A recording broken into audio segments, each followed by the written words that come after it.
Jini Thompson, international best-selling author, health product formulator, horse listener, earth singer, mother, medicine woman, elephant acolyte, and regenerative farmer. This is the Jini Podcast. All right, Jini Thompson here with Ian Thompson. Ian Patel, please. Coach Tomo, Coach Tomo. And quick update on our last podcast where we talked about Kathy and her massive $70,000 debt with CRA. She actually listened to the podcast while she was down at the coast seeing to unfinished business with the company. And in 2 days, because she said that what Ian said about mindset completely changed the way she viewed and looked at things. And in 2 days, she closed $170,000 worth of new business. Was it that much? Yes, 170. I didn't realize she got that much revenue. Holy shit. Yeah. So when the profit from that is going to clear the CRA debt, but of course there's a lag because those projects have to be done and all the inventory supplies have to be ordered and blah, blah, blah. But the bottom line financially is that in 2 days, she generated enough income that if all that profit from those 2 jobs was enough to cover the CRA debt. So go Kathy. Yeah, a huge deal and good for her. And she's just been really good about picking up the phone. So here's Kathy's next issue. So there's a commercial landscaper who wants to go into business with her because he doesn't want to do residential. And like she works for a lot of wealthy clients who have, it's still their home, but it's a very large home. And he doesn't want to do that. He just wants to stick with office buildings, strata corps where they need the grounds done, commercial properties. But he really sees that there's a synergy there because, he gets residential clients asking him, but he doesn't want to do that. So his suggestion was that if they join forces, put all their resources together, he seems to be as good at what he does as she is. And he's like, let's make this bigger and better together. And I'll manage the commercial side and you manage the residential side and let's grow this. And so that was her question to me. And I know what I feel about that. But I raised an issue that she hadn't thought about. And I said, well, let's talk about partnership versus joint venture. So partnership is where you both have a shareholding in the company, right? So either you form a new company and you each take a shareholding, or one of you sells some of the shares of your company to the other one and you maybe rebrand and you both own your shares.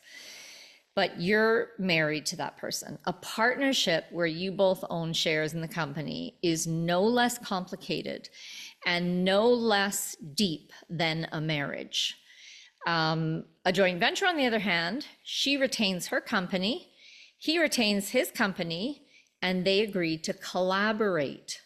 And they have structures where if it all goes wrong, they have structures and procedures set out in writing where they can easily go back and be separate again.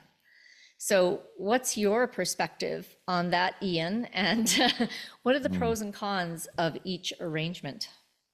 Well, it was very interesting because Kathy called me as I was driving back from Vancouver on the highway, all excited because she'd made progress with the banks and stuff. So she was updating me how she's pursuing loans and all this stuff based on what we talked to her about before. And she was quite excited it was going places.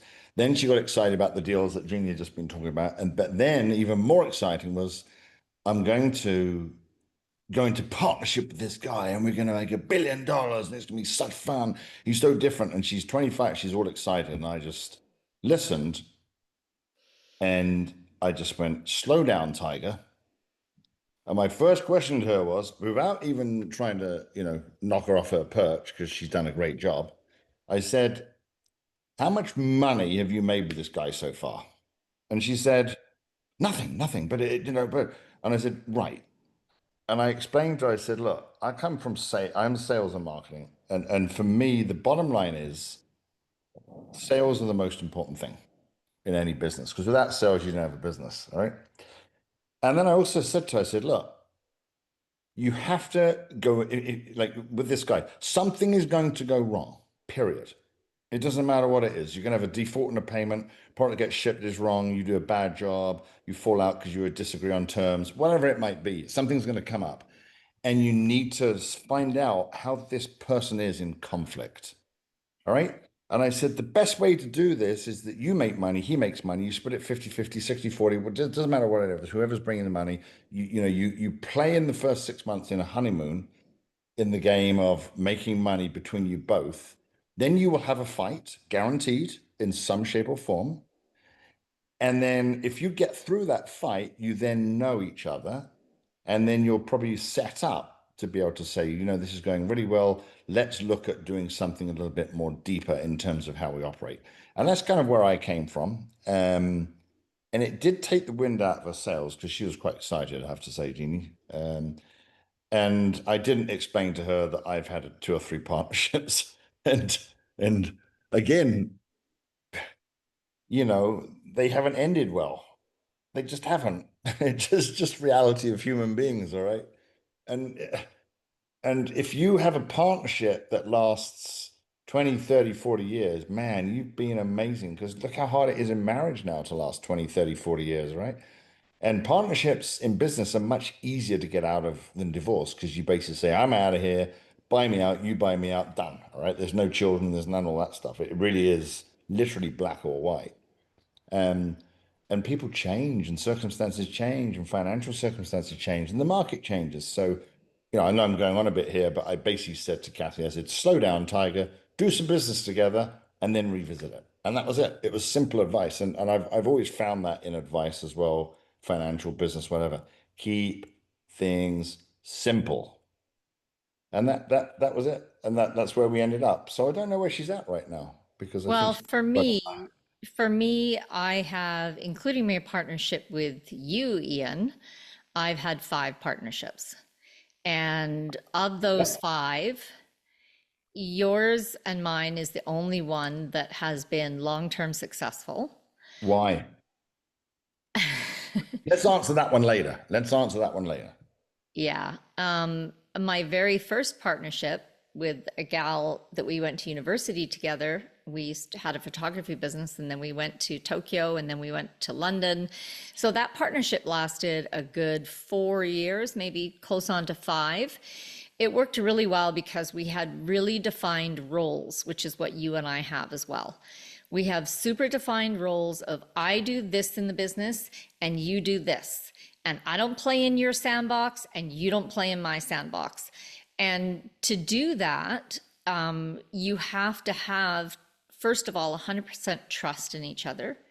You also have to have worked together enough that you know that that person is capable and efficient in their sandbox, because they can tell you the partnerships that failed, people came in with promises of what they would do and what they would handle, and then they were crap. They did not handle their sandbox. They did not fulfill our agreements. They did not perform up to an acceptable standard. So there's 50 million ways someone cannot be good at their section of the business. And there's a very narrow, think about when you're trying to hire staff, right? Mm-hmm. How hard is it to get that employee that you don't have to sit on top of, that you don't have to continually be checking in on, that employee that's self-motivated, that's efficient, that does what they say they're going to do on time, every time. It's so rare. So transfer that over to a partnership, but now you're joined at the hip with this person. Your whole business reputation depends on them. Your customer satisfaction depends on them. Your revenue depends on them. Like, really? How are you going to find that person that's as good as you are when you are a top performer and a top producer? And so let's say with this new guy she's found, okay, he's also a top performer and a top producer, but what if you have a mismatch in values? Because that was one of my partnerships, that failed. The guy that bought half my company was Indian male. Now we're into the patriarchy, We're into someone that, as much as he would like to say that women are equal, he's not going to treat women equally. He's hardwired from birth and in his whole culture to treat women unequally. And that's what broke the partnership. Well, it didn't break the partnership, but it destroyed the business, because he withheld key information that if he'd shared with me, I would have gone, oh, okay, well, let's, instead of going this way, let's dogleg, let's go that way, let's build this section of the business instead. But he didn't tell me because he thought I'd be super pissed off. I mean, that's a whole other story. And so the company just gradually wasted away until I was like, okay, let's just fold this. We're done. Nothing's happened. Nothing's. So there's all these reasons, like you said, 50 million reasons why it could go wrong, maybe 2 reasons why it could go right. Mm-hmm. So from your perspective, why has our partnership worked so successfully we've been in business together for 25 years. Yeah. Shit, it's a long time, isn't it? Mm-hmm. But I think it's longer because 1995 we got married, and by 1997 we were kind of doing work together. And I think if you nail it back to the advice I gave to Kathy, you saw how I was in business from 1995 to 97 in terms of Rainmaker and hustling and stuff. And I saw what you were like because you were writing this book for 2 years. And it just became a natural progression because we were married and my Yeah, stuff. but before I wrote the book, you saw me go through a conflict and a Partnership, yeah. dissolution of a partnership. So you Yeah. knew how I behaved in conflict. Yeah. You had seen me in conflict. And you had seen me in conflict because I had had a partnership That's in right. Hong Kong, which I actually put down to my fault, which it went wrong because I was green and hairy at the time. It was my first ever business, all right? And I got some money leaving Hong Kong to come to live in Canada. And the business just took off straight away. And the person we were doing business with, he had his own piece of equipment, but I was using another piece of equipment and his wasn't as good. And eventually got pissed off because his was not making as much money as the one mine was, and he was still in the middle of it. And I didn't handle it very well. Quite frankly, I didn't handle the cost very well, and I was like, I didn't know what I was not didn't know what I was doing, but yeah, but we both won at the end of it. But it set me up going, I don't really want to be in partnership with anyone. So, but anyway, so getting back to the reasons why you and I seem to work very well. Number one, I focus on key areas which I'm really good at, and I don't delve into the areas that Jini is extremely good at. Jini is an ABC person. I'm a all over the place type person, and I think that works brilliantly because you've kind of got the accounting mentality and the new business development mentality integrated together. She doesn't piss with my sandbox, and I don't get involved with hers. And I think that's why it's worked really, really well. And we communicate really well. We're super efficient. We both admire the skill sets of each other's. I mean, she's a really good salesperson. She could probably sell just as well as I could because she's very good at that. But she knows that's my complete and utter, top talent. And So, also you it's speaking about how you decide what areas of the business you take on. That's a really good point, Ian, actually. It's not just what you're good at, it's what do you love doing. yeah, right. Like, I'm good at sales, I don't like it. You are great at sales and you love it. Oh yeah, baby. So why Pick up that wouldn't that phone. go in your Get an sandbox? order. Yeah, give me an order. That goes in your sandbox because not only are you good at it, you love it. And the love and the joy is a really big, important part about how you delineate out the tasks, because And this that's one, what'll give you the long-term staying power. yeah, and this one just develops and creates and develops and creates, which is exactly the type of thing I love. I love taking new stuff and just putting it out there. And I Yeah, get a constant array of new stuff, and I don't even have to ask for it. I yeah, get I'm the creative new ideas person. So I think that's really important. So just unique. to recap, number one, we had already, because we were married, seen each other working in close proximity, understood the way each other worked. Number Yep. two, we had both seen each other come through a financial based Yep. conflict, and we Yep. saw how we behaved. We saw how, if we were honorable, we saw how we treated the other person and how we talked about the other person. Yeah. Next, we were very clinical about dividing up what you loved and what you were good at and what I loved and what I was good at, and saying, you have your sections to the business, you do that. Like even Yeah. when it came time to set up the health store, because my readers had been begging me to set up a health store, which I didn't want to do because that's not my thing. But they were asking, and I felt really bad for them. So at that point, I went to Ian and I identified, okay, what are my strengths here? What am I willing to do? Okay, Ian, how about this? If I set up the shop, so I do the shopping cart and all the product and inventory and suppliers and like merchant account, I set it up.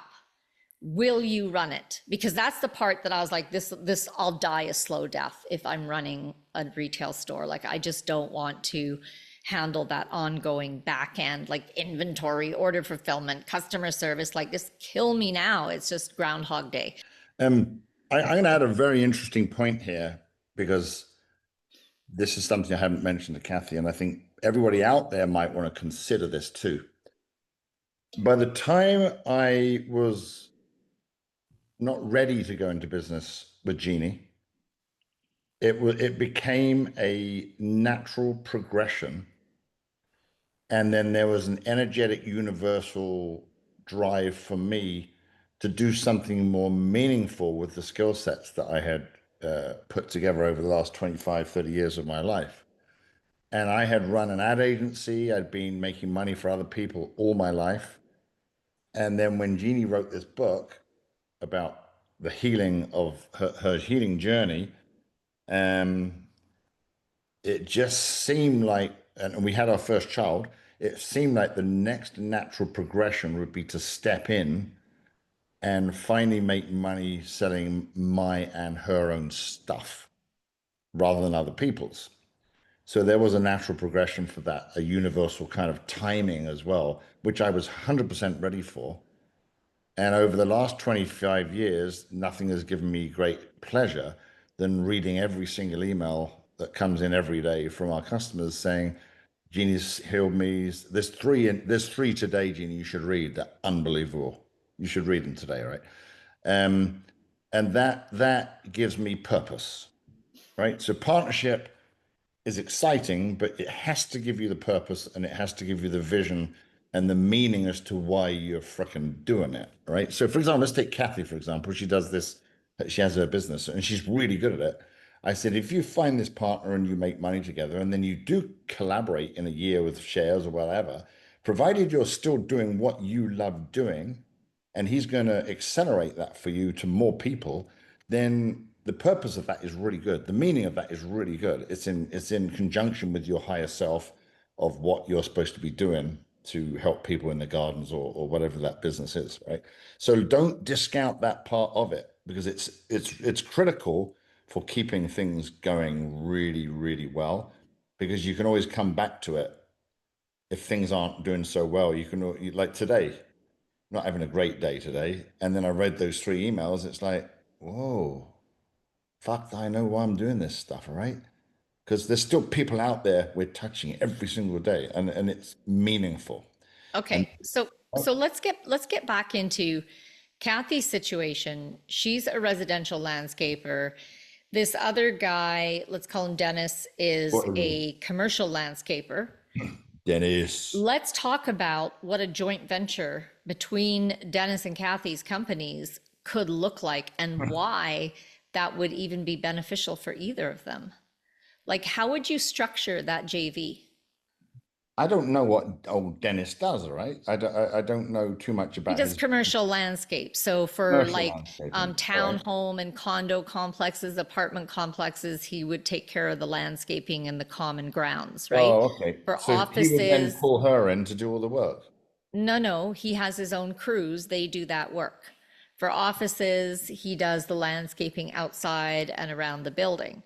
So, Right. my question when I look at them is why does he need her and why does she need him? Right. Like, Yeah. how is it that them coming together is going to benefit either of them? I mean, I guess the only Right. thing I can think of is that Dennis has residential clients asking him to do work, but he doesn't want to do it. He wants to stick with commercial. And then maybe like some of Julia's clients, they are very wealthy people, so they own businesses and apartment complexes. And they might be like, oh, could you do this? My corporate headquarters, could you do? And she'd be like, yeah, my partner or this other Mm. branch of my business handles commercial. I'll pass you over to Dennis. Yeah, I think they need to explore it more. I think you need to explore customers and you need to explore the services offered and then start off with maybe a referral based type relationship. Um, it's quite funny because I'm just going to veer off a little bit because um, there's this very young friend of Zara, our daughter, who set up her own handyman business right now.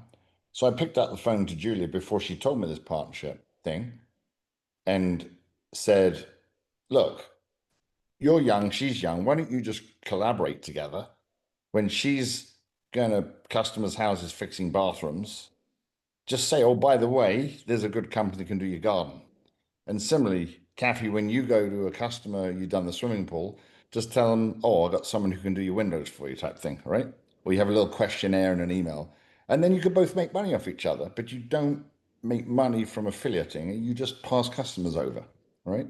Hmm. That's a good way of just joint venturing because you're promoting entrepreneurship, you're promoting younger people, you're promoting word of mouth, and that's the best form of business, all right? Mhm. So you could do it that way. You could literally do it where there's no financial relationship between you, and you just start passing customers over or work. And if it starts working well, then you take it to the next level, all right? I thought of another benefit that they could have from joint venturing would be when it comes to buying equipment. Because, we know just from running the ranch here, like if I buy an excavator, how much am I going to need that excavator?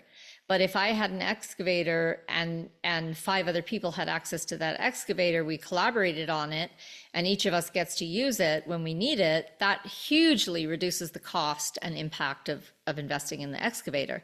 So that would be a definite way it could benefit because in landscaping, your major cash outlay is in your equipment. Yeah, yeah, Right. yeah. So if they had expensive pieces of equipment that they could share and it could just go to whichever job site needed it next, that would be a benefit. And then the cost of that is shared. Yeah, yeah. And I think the other thing that's critical here when, because there's probably tons of people out there who constantly are looking at, if you ever own business, how am I get my funding next, right? Or venture opportunities and stuff. I think one of the key things is what are you going to be bringing in for your 50% shareholding? What am I going to be bringing in for my 49, 50, whatever that shareholding is, all right? And is it a in financial? Is it equipment? Is it services? Is it clients? Is you got to be really defined as to what that value is that you're going to be providing to that partnership, and then you weigh that up. Could I get that elsewhere by doing it myself? All right, because as soon as you give up shareholding, it's a different game. And all of you, I don't know if you've ever watched Dragon's Den or Shark Tank, or whenever an entrepreneur gives up their equity, the equity, which is blood, sweat, and tears, that's what it is, especially for an entrepreneur, you've given your business up, period. Hmm. And you've given it up so the investor can get what this thing called is an ROI, which we all know is return on investment. That's all they're interested in. They all want happy customers, but at the end of the day, they want to get their million back plus 30%, whatever that figure is. So the drive then becomes to grow the gross sales of the company, which might not necessarily be the vision of what you want your company to be doing at that time. So you've got to be really careful with partnerships to make sure you get the equity in balance with what you're actually giving in to that partnership, right? And if you feel I'm giving 80%, they're only in 20, then you go, right, I'm getting 80%, you get 20. Don't just go 50-50 because you like him and stuff like that. So there's a lot to this before you give up. And I was trying to tell that to Kathy too. I said, look, I said, how much of your business do you own? She goes, 100%. I said, right. And how long does it take me to build up? 4, 5, 6 years. Yeah. I said, that has sweat equity in it. It's worth something now. So don't just give that up for the sake of saying, I've now got a partner to get some money. Because there's ways you can get money. We've already been discussing that. There's tons of ways you can get money. So Okay. it's more sorry, Gina. So Kathy sent me another proposal here for another way that they could work this, and they're going to call it a management company. So they've got this thing, let's call it Creek Landscape, acts as a management company, owning all client relationships, branding, admin, and operations. And then they have a whole roster of independent contractors that they're going to call route operators, service all the properties under their brand. So Creek Landscape is the management company. They own the clients. All the commercial and residential contracts are signed between Creek Landscape and the client. All right. So they do the selling. They quote on the job, they sell, and they manage the relationship with the client. The route operators just do the work. So these are independent contractors, complete the physical work of mowing, maintenance, pressure washing, etc. But they're under the brand. So to the customer, they think that these route operators are just employees of Creek Landscaping, right? So they operate under their brand and to their service standards. Creek Landscape handles the CRM, billing, collections, quoting, scheduling, and customer service, which is for the independent contractor, the part that they usually don't like. They don't like to handle the people. They like to just show up and do the work, right? In return, the contractors, the route operators, they get 70% of the revenue they generate. So they are giving 30% to Creek Landscape for getting them the client, managing the client, invoicing, collections, etc. For upsells or one-time work, so let's say they're on a job and they upsell the client into a vegetable garden as well as landscaping, they can earn up to 80% revenue. The contractors can rent Creek Landscaping equipment. They can have us run payroll for their own employees or their helpers if they want. So the contractors can earn more without admin or overhead. Creek Landscape maintains quality control, client trust, and brand reputation. The clients get reliable professional service with no disruption. Interesting. So this is very similar to a cleaning service. This is the way a cleaning company works, right? Like they will, like Easy Clean. Easy Clean will handle all the contracts with commercial, blah, blah, blah. And then they'll have all the cleaners who are on their roster who actually go in and do the work. And I'll tell you the number one problem with that is doing the job to the same standard. There we go. There you have it. And the contractor won't do it the same as an employee, unfortunately, I don't think. That's right, which is your problem with employees, is getting that employee who does a great job every time, self-motivated, efficient, and self-monitoring. Yeah. And I guess they're thinking that they're going to get around that by having the contractors operating their own registered business. But someone who's advanced enough in their skill set to own a registered company, I can't see that person being willing to give up 30% of their revenue for someone to handle the client and the billing and client acquisition.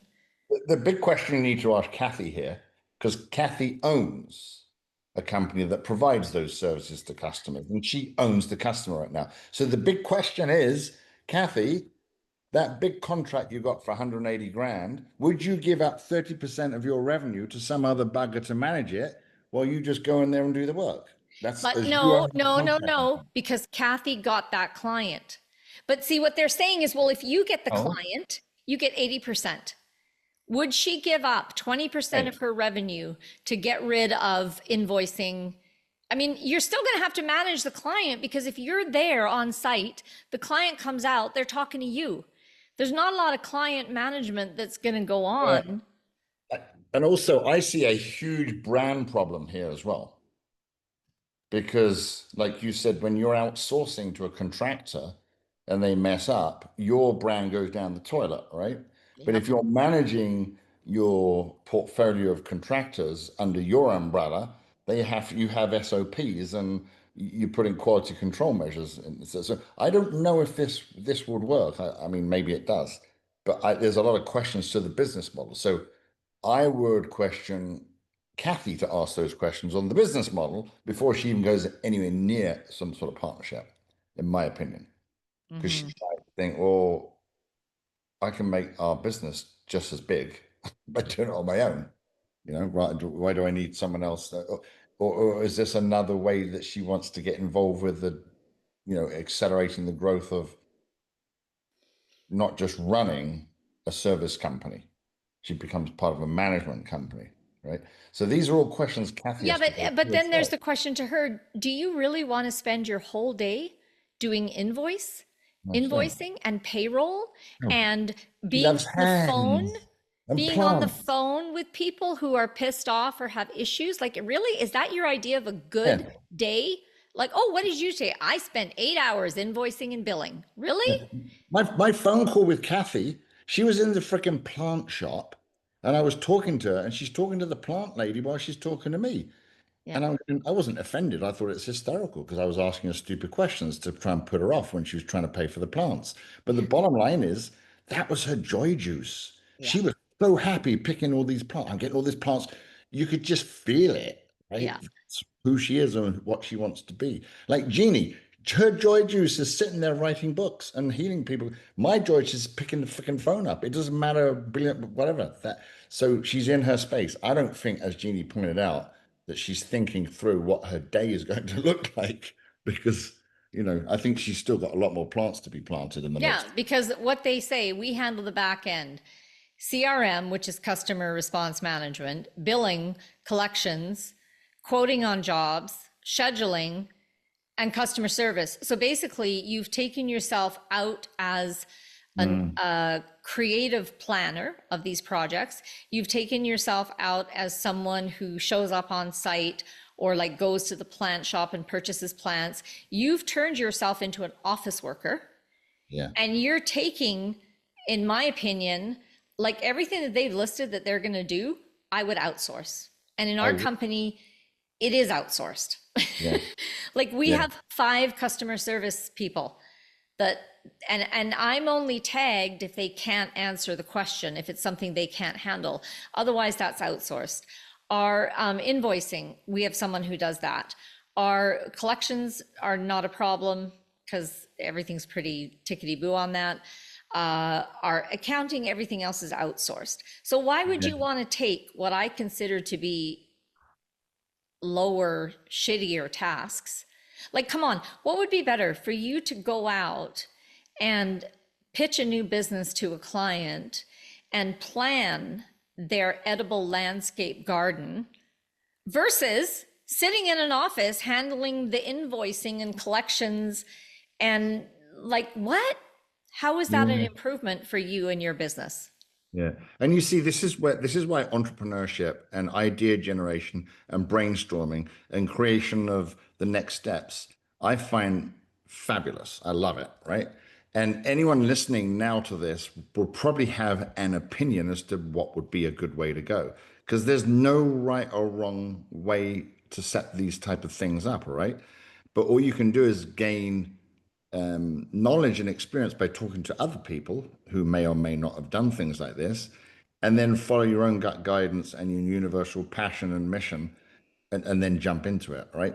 So again, Gene and I do not have the definitive answers here, but hopefully we're just going to awaken thought processes in your little gray cells to be able to make better decisions. That's how I would kind of view it.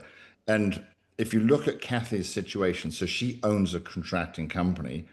Would she, if she wasn't involved with this management company, if she was being approached by this management company, give up that percentage of revenue to go and work under their auspice of giving them clients, guaranteed clients.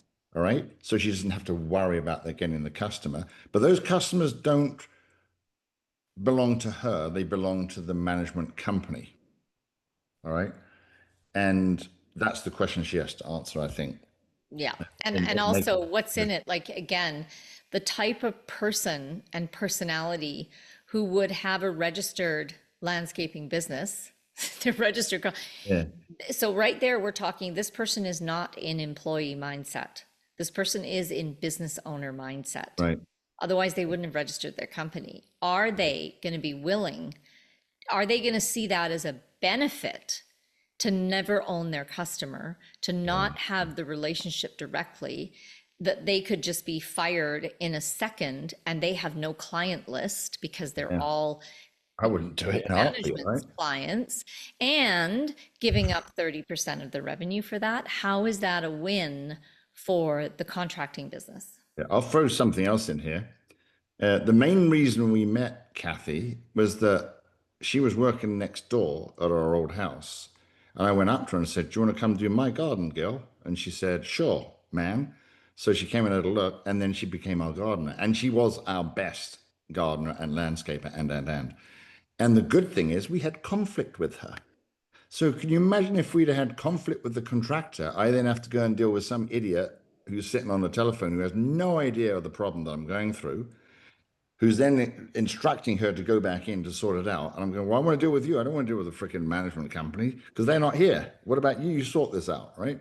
And all they done is they dug a channel, a channel to move some water from the land further down the back of the land, and it didn't work very well. So you have to keep coming in to sort it out. Didn't charge me extra. So all those type of things have to be sorted out because I guarantee you with this business, there's constant problems going on with, whether it's water or it didn't settle very well or the plants weren't put in the right place or whatever it is, right? How is that going to be resolved with the customer? And is the contractor going to be paid more for that? I mean, all those type of things need to be resolved. And I have to say, Kathy was amazing in the resolution of all of that. And she was also really good with the payment terms because I'm a bugger to deal with when it comes to things like that, right? So I like dealing directly with the contractors. So these are So things here's that go on to the here's customer. that's another really good point, because I just recently had an experience like this, outsourcing to computer programmer on Upwork. And so normally I will hire a computer programmer and I talk directly to him. So Yeah. if there's an issue, he tells me what the issue is. I ask him questions, he answers. Well, this time I thought, well, but if he's sick, then he's not working. If he's on holiday, he's not working. So I thought, you know what? I want a secondary person. I want to back up. Why don't I try an agency where they have a roster of programmers, and then if that works out well, I've got the two, right? Okay, so I hire this agency. Freaking nightmare. Every question I ask, the customer service rep, i.e. Creek Management, has to go and talk to the programmer, find out from the programmer, come back to me, talk to me. I ask a second question. By this time, it's maybe heading to the end of their workday because they're in a different time zone. Like, it was like Chinese water torture. It took so long to get the tiniest job done that I was like, just kill me now. There's no way. So that's the other thing. They're not looking at it from the customer perspective, like what you just talked about. If I have a problem with the person, I want to go out in the yard and I want to talk to that person. I don't want to have to say, oh, I don't handle that. Creek Management, the Creek Management will be phoning you. As the customer, you're not, and then you have to sit there, explain it to Creek Management. Creek Management says this, well, I talked to our contractor and their perspective is this. And you're like, no, come out and look at the lawn. It's not that. It's just like, it's just going to be, I just can't see that being enjoyable for the customer. We already either. had that when our fridge went on the blink. We had to deal with like Frigidaire or whoever they were, and they sent out contractors. And the contractors said this, it was like a nightmare. You're dealing with A over here and B over here. And as the customer going, if I can just excuse my language, sort the bloody fridge out. I don't care who, just sort the bloody fridge out. Oh, I don't know. I've got to, and I think the other thing that Kathy should do is maybe go and poll her customers and just have ask them a question and just say, hey, guess what? If we were to work with a management company, would you? I guarantee you, all of them said, no, we want to work with Kathy. Why? Yeah, Because she's a freaking angel. That's it.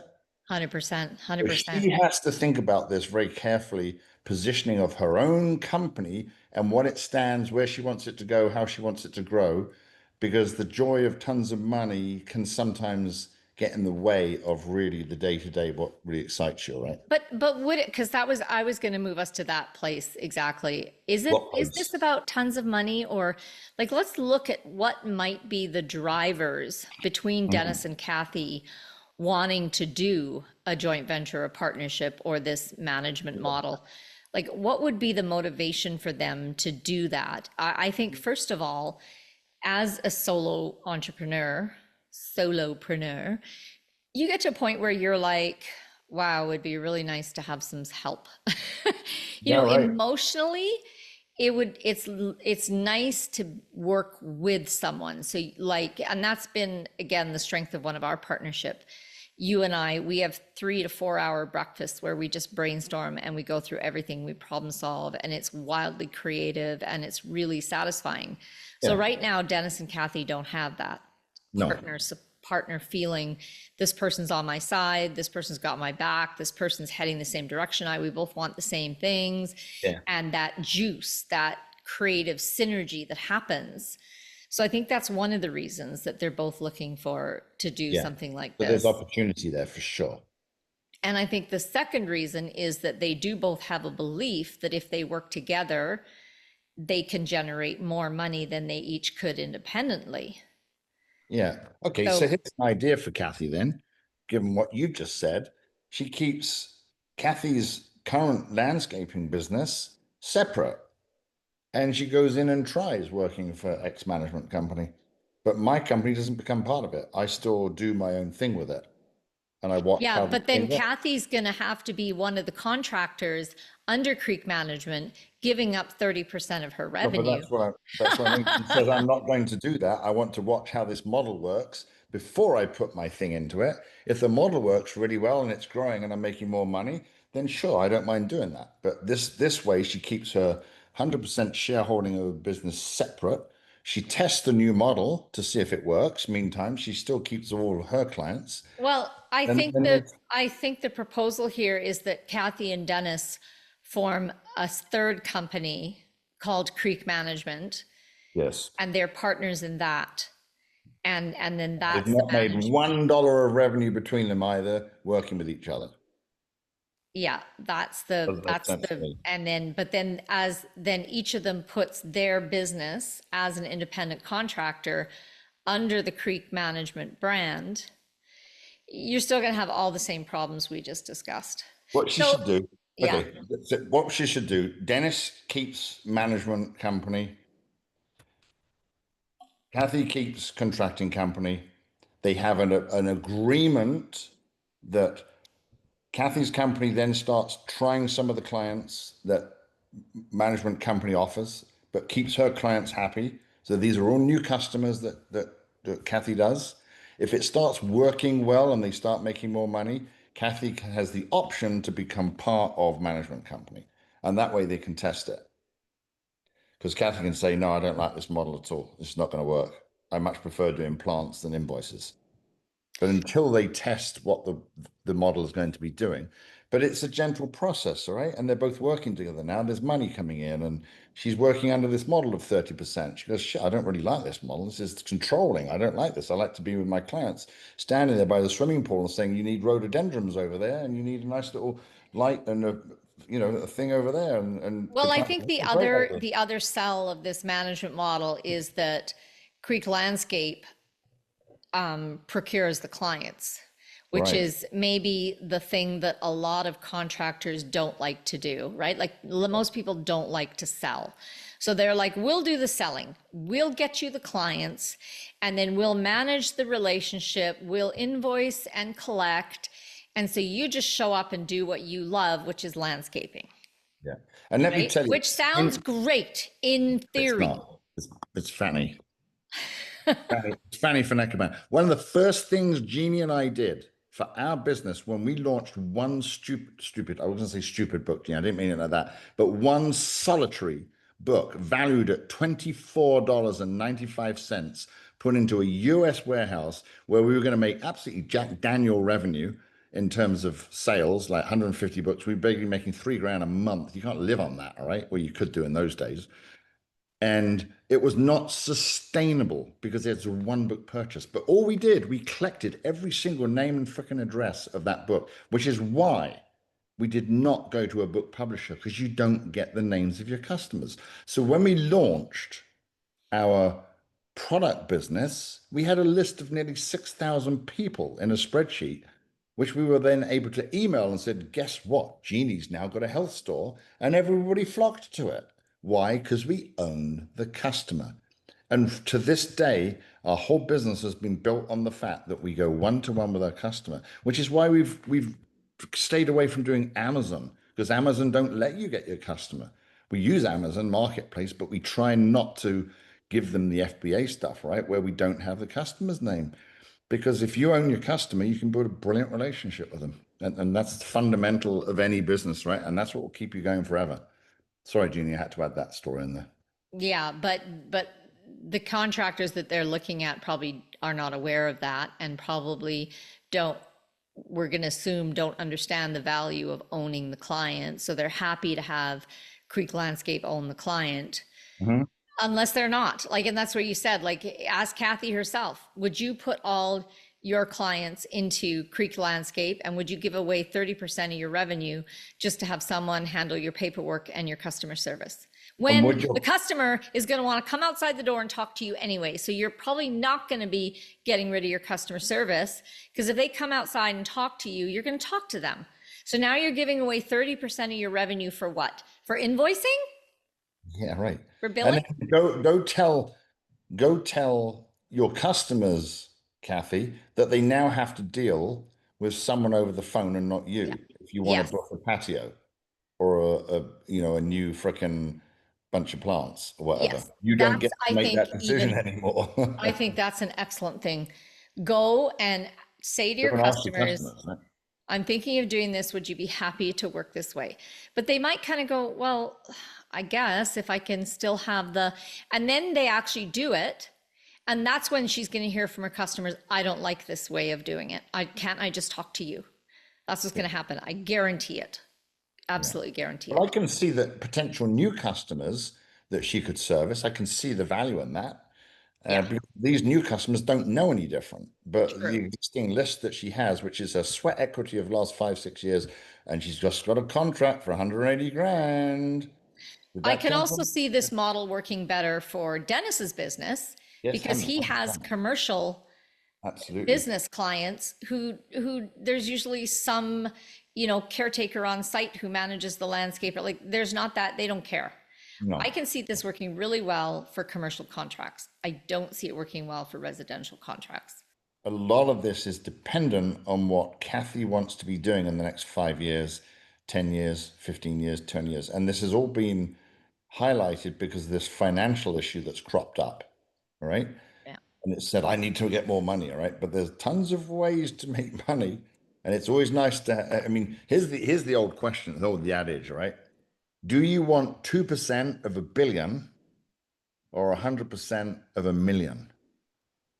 All right. And it's always really good to ask yourself that question, because having a small cut of a big amount, but you have to deal with shit, is sometimes not worth it. And I've seen it many times. So owning 100% of a million is very pleasant, because you get to have control. You get to have the freedom. You get to make the decisions. You get to wake up at whatever time you like. You don't have to have a Zoom meeting at 4 in the morning and blah, blah, blah. Right. And all those things are not, they don't have a value to them in terms of a money thing. They are a human driver as to how you want to operate and live your life, right? And that's what it becomes as you're an entrepreneur. How do you want to live your life, right? Yeah. So a And lot of people so like that. A lot of people want to be, oh yeah, freaking, I got $2 billion in the bank. Okay, how's that changed your life then? How many Ferraris have you got? How many speedboats do you have? Right? Meaningless. All right. So you've got to really be careful here as to do evaluation. And let me tell you, as an entrepreneur for like 30 years. I'm still having to do it. Even today, I'm evaluating. Now, what do we do? It's non-freaking stop. Okay, so one last final thing that we're going to brainstorm before we sign off here for Kathy's benefit, because I know that Kathy's pain point is her business is 5 hours away on the coast. She's moved north of that where she loves the life and she loves the community, so she doesn't want to live on the coast again. But she's at some point wanting to have a baby. So driving 5 hours down to the coast every week or every 2 weeks to manage her clients and her teams, her crews that are doing the work is where I think she's looking to, oh, if I joint venture, I go into partnership with Dennis. I think she's thinking that he can help out with that and help out with running. But I don't see how that's going to come to pass, because Dennis is going to always operate his business at maximum capacity. He's always going to have as many clients as he can possibly have. So where does that leave him room to help Kathy out with her clients, or to pop over and deal with an issue at one of her clients? Like, I just don't see that that's going to get her any more freedom. So the other thing that she had tried was hiring a manager, training the manager and having the manager run it, which worked well until it didn't. And so this is kind of a separate topic, but also on topic. And that started me thinking, is it ever going to be possible for Kathy to run that business remotely and have that work where because this is a small business, this is not a business with a big corporate structure and a couple layers of management to take up the slack, right? And at first I was thinking, no, it's just going to fail, because you're always going to hit that spot, because nobody's as good as you, nobody cares as much as you, and no one manages the customer like you do, because she is a top operator, and top operators don't work for other people unless you can pay them, 250,000 minimum per year. Well, when you're a small business, you can't afford to hire at that level. So then anybody at your level who's a top operator is going to own their own business. That's just the way, like, it's a really nice idea to have a manager to manage everything. In 30 years, I've never had someone. Now, I've never been able to pay someone $250,000 a year, but I've had people. Remember when you had the ad agency? We hired that guy. He had an MBA and a law degree. He was one of our worst employees ever. Don't pick the bloody phone up. Yeah. So you can get some, he's super qualified, or he's super experienced, or and then you hire them and they work for you, and you're like, oh, you're like Way more intelligent than me. Like, I mean, he had more freaking. Oh, but I'm going. Can you make a phone call, please, and sell something? Oh no. I wanna chip in here based on Kathy's scenario. All right, so let's say she doesn't have a baby for 3 years. All right. Entrepreneurship is about sacrifice. Sorry, you have to sacrifice, whether it's investment with money, time, relationships, travel. It's just reality. All right. And so let's put this venture out the way. And what Jeannie was mentioning there about, should she hire a manager? This is what I would do if I was in her shoes. All right. I would drive down to the coast on a Sunday night. I would work Monday to Friday, come back Friday evening, and have weekends in my palace. My uncle, who is now a very wealthy man, spent 14, 18, I don't know, I mean, about 18 or 19 years living in Surrey, commuting every Sunday night up to a place called Telford in Shropshire. And he did that to build his first business in the UK. And he did it. He would come back, coach his kids at the weekend, bust his balls, then drive up. And that was the sacrifice he Yeah, made. but your uncle is not a breastfeeding mom. She's going to have a baby. She's going to have to in breastfeed. 3 years. But so for 3 years, she's got all the energy under the sun. Yeah. So she goes and just builds up. I don't think it's 3 years. I think she wants to have a kid in the next year. But anyway, my point was the other thing I was thinking of for her, we've never had the video conferencing call ability that we have now. That's Right. what's new. So for me, in managing the ranch, anybody who comes on here to work, I don't have to go out. Like maybe they're, 80 acres away from me. I don't have to go out there to see what they're doing.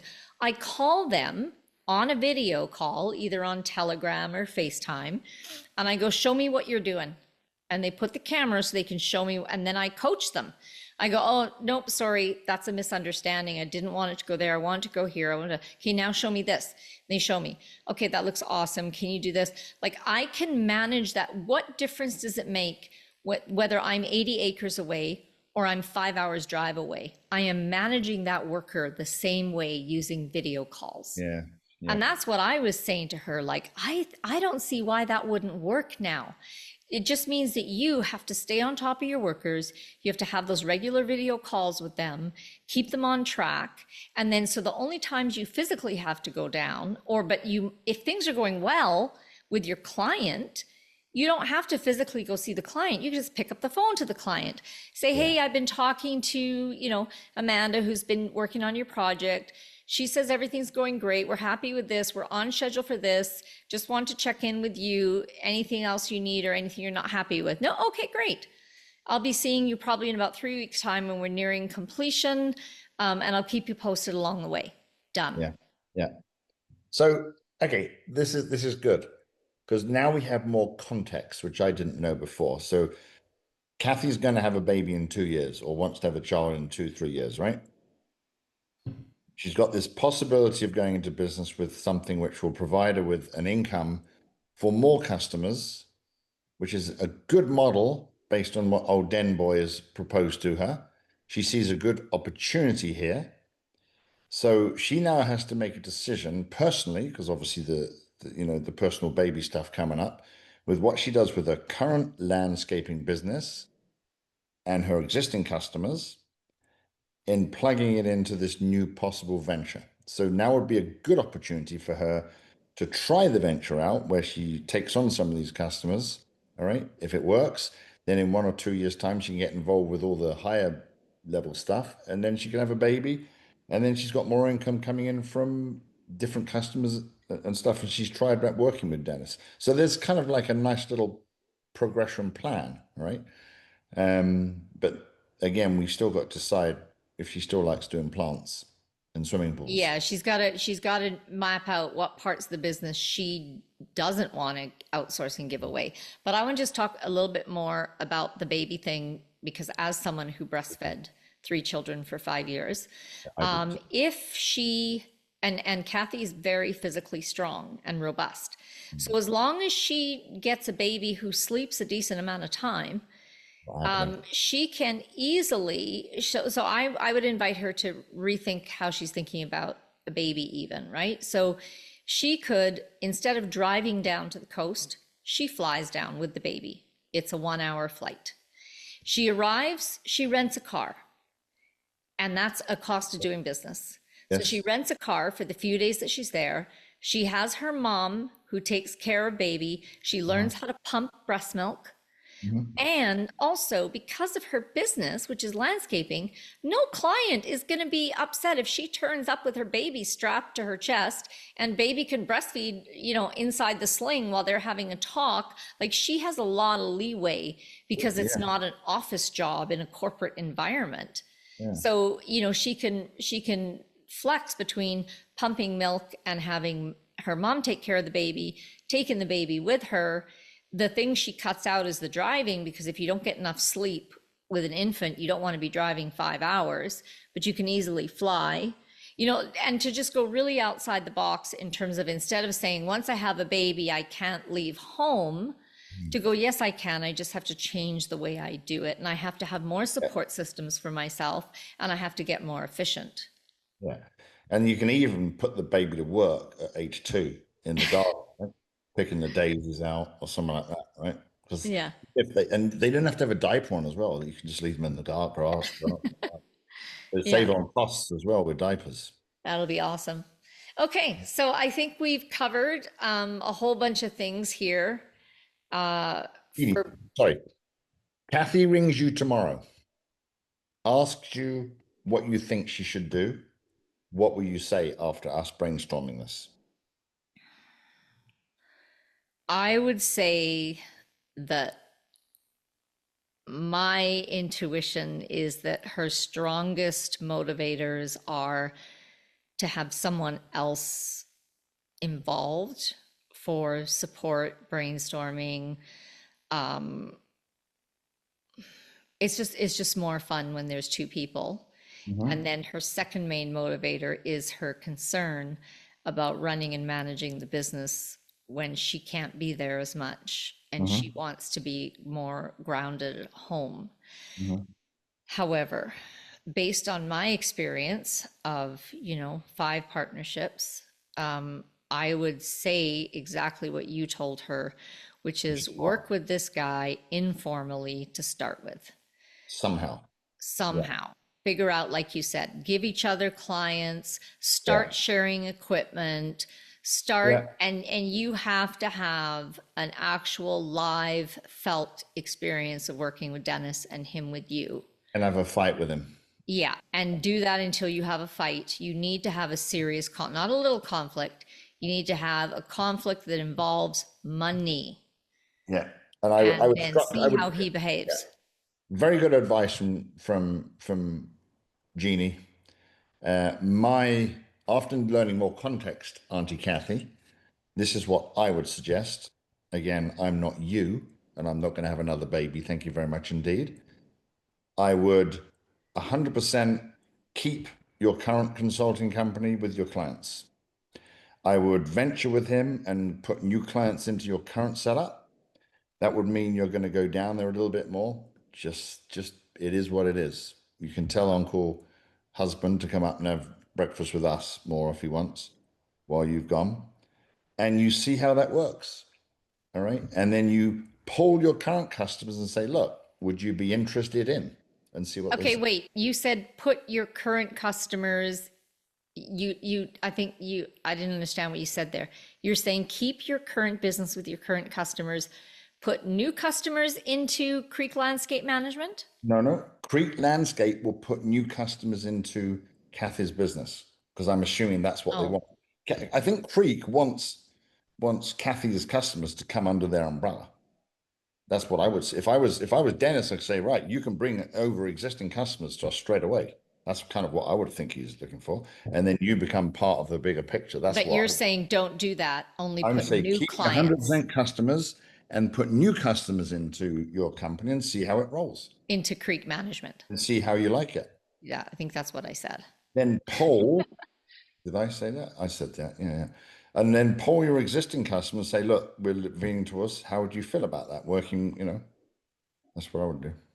Yeah, but I think there's very little value in asking them how they'd feel about it because people will say, it's like when you ask someone, hey, if I produce this product, and people go, yeah, I love that. And then it comes time for them to actually buy it and nobody buys it. That happens all the Well, time.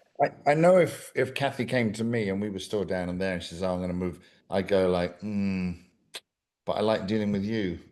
Oh, true, Like, true. I'm going to go, I prefer if the shit hits the fan, I want to deal with you. All right. So I would think about it. And I might Right. even go, well, maybe I'll go and find another contractor, although these guys are really good. So you would put as a customer, I Fair, would make me think. All right. fair. Even yeah. Yeah. All So right. I hope we got some good information actually, Kathy. Are we further ahead? I don't know, but our next podcast, we have had someone ask me if Yeah. we can tell him, and I think we can get him to call in so that he'll be here to ask and answer questions. But he would like to Okay. know how to set up his own business from the start, but not using any big words. Because Like he says what? when he goes to look it up online, how to do it, he goes, he can't understand what everybody's saying. So I think that I was like, wow, that's a fantastic ask. Yeah, And very good. for us to be able to provide a resource like that would Yeah, be and excellent. for all of you lot listening out there, the first podcast we did, we've had some amazing feedback because it's provoked thought. And like I said earlier, this whole concept of entrepreneurship is not black and white, all right? So there's so many myriads of things going on. So And hopefully this will actually, provide you what we're more. doing here by taking actual real life questions and problems, this Yeah. is very similar to what I had, the relationship I had with my father, who's passed on now. But he was invaluable. I always had this experienced business person I could call and say, what do you think? And I think that's what's missing from a lot I of agree. people right now. They don't have the experienced business person who's done a lot of deals, worked overseas in multiple countries, run different types of businesses. They don't have that person Oh, that they can call and say, what do you think of that? Should I do this? And I think that's what we're doing. So anybody listening to yeah. this, whatever questions you have or things, issues you're struggling with, just let us know. We'll do a podcast for you as if we were your own personal business mentor. And then also, Pay if it you do forward. hire consultants, it costs you an arm and a leg. Yeah. And you normally don't get the depth of context because they don't look into your personal side. They just look at it black and white, numbers, money, customers, competition, blah, blah, blah, pricing. There you go, right? They don't go, oh, you want a baby in 2 years. All right, you're married or you don't want to travel down there, right? So, Yeah. And they can't say what you it's know, like to have a baby because they're a guy and they've never had one. So, what do you mean? I've had 3 babies hanging off me for fucking oh 23 yeah, years. you did the breastfeeding, you birthed them, you understand what that reality is going to be I like. slept with half the babies all my bloody life, nearly You did squashed night half of them. feedings with the third, so you have a perspective that most men Yeah, don't. I've thoroughly enjoyed Kathy's journey. Yes. And I had a phone call with her yesterday about all the money stuff. So she's on it. And that's the most important thing. Just keep moving forward and doing shit. Because eventually you'll rattle you'll shake the trees and something will fall out, right? Yeah. All right. Till next time. The next time, be free, be joyful, enjoy the journey,